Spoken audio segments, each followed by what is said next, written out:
We are going to start with analysis of financial statement, that is part B. The very first chapter is financial statement of a company. Firstly, we are going to start with the meaning of financial statements.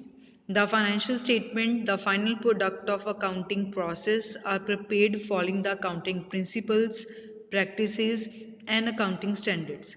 जो हमारी financial statements होती हैं वो हमारे accounting process का last product है। मतलब जब भी हम अकाउंटिंग प्रोसेस फॉलो करते हैं उसके लास्ट में हमारे पास कंपनी की फाइनेंशियल स्टेटमेंट्स आती हैं।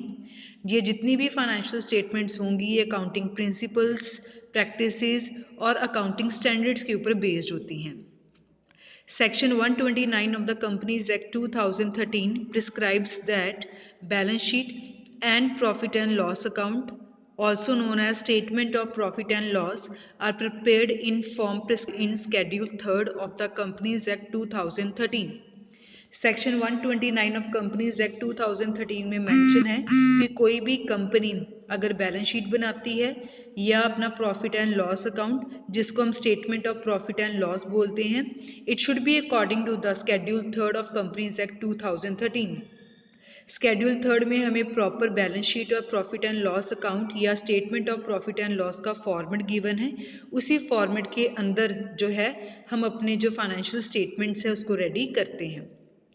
A set of financial statements as per Section 2, subsection 40 of the Companies Act 2013 includes। अगर हम सेक्शन 2 सबसेक्शन 40 के अंडर देखें तो हमारे पास फाइनेंशियल स्टेटमेंट्स में क्या आता है। पहले बैलेंस शीट जो हमने +1 में भी स्टडी की है, प्रॉफिट एंड लॉस अकाउंट ये भी हमने +1 में स्टडी किया है, नोट्स टू अकाउंट्स भी इसमें आएगा, कैश फ्लो स्टेटमेंट भी आएगी जो हम +2 में स्टडी करेंगे। सबसे पहले हमारे पास है balance sheet. It is a statement of assets, liabilities and equity that is share holders fund of the companies at a given date. It show the financial position of the company by listing its asset, equity and liabilities. It is also known as position statement. बिल्कुल same जो हमने पहले भी study किया कि balance sheet को हम position statement भी बोलते हैं, क्योंकि बैलेंस शीट हमें पोजीशन दिखाती है हमारी एसेट्स की, लाइबिलिटीज़ की, कैपिटल जिसको हम इक्विटी बोलते हैं, कि what is the position of assets, liabilities and equity on a last date of the financial year. इसलिए जब भी हम बैलेंस शीट बनाते हैं हम हमेशा लिखते हैं बैलेंस शीट एज ऑन, क्योंकि हमें एक दिन की पोजीशन दिखाती है कि what is the position of asset, liability and capital on a particular date. इसलिए हम इसको पोजीशन स्टेटमेंट बोलते हैं क्योंकि हमें पोजीशन शो करती है। Next is profit and loss account. हम इसको statement of profit and loss भी बोल सकते हैं। It shows the financial performance that is result of the business operation during an accounting period. It is prescribed as a statement of profit and loss in part 2 of schedule 3rd of companies act 2013 and it is also known as income statement. अब इसको income statement क्यों कहा जाता है? Reason is कि ये हमें अपनी फाइनेंशियल परफॉर्मेंस के बारे में बताती है कि कंपनी ने अपने अकाउंटिंग ईयर में कैसी परफॉर्मेंस की। इसमें हम अपने प्रॉफिट एंड लॉस, इनकम्स और पेमेंट्स के बारे में बात करते हैं, इसलिए हम इसको इनकम स्टेटमेंट बोलते हैं। ये शेड्यूल 3rd पार्ट 2 में गिवन है। जो बैलेंस शीट है शेड्यूल 3rd में ही है बट पार्ट 1 में है। Profit and loss account part 2 में है।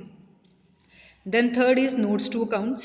Balance sheet and statement of profit and loss are supported by the notes giving detail of items in the balance sheet and statement of profit and loss.